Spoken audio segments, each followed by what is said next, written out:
Hello बच्चों, let's read the question. The question says statement 1 is a dentist use a concave mirror to examine a small cavity.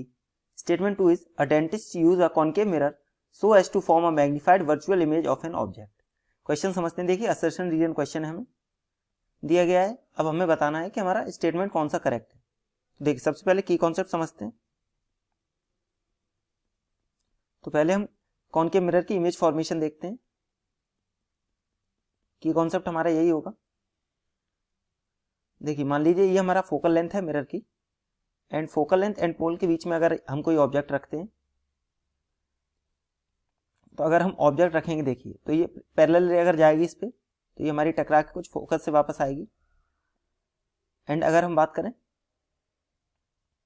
अगर हमारी जो रे है वो पोल पे जाएगी तो ये कुछ हमारे किसी एंगल पर वापस आएगी जिस एंगल पर हमारी ये टकरा रही है. अब अगर इन रेस को हम पीछे की तरफ एक्सटेंड करेंगे,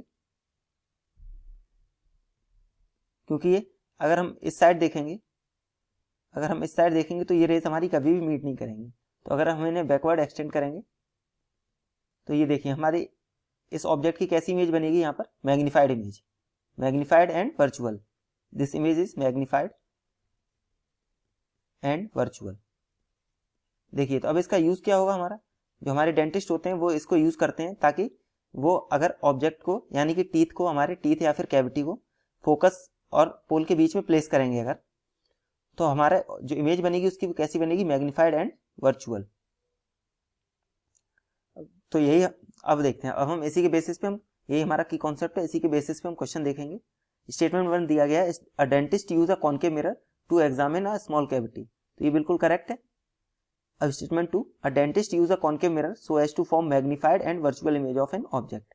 ये भी करेक्ट है एंड ये इसको जस्टिफाई भी कर रहा है, क्योंकि ये मैग्नीफाइड और वर्चुअल इमेज बनाता है, इसलिए डेंटिस्ट हमारा कॉनकेव मिरर यूज करते हैं.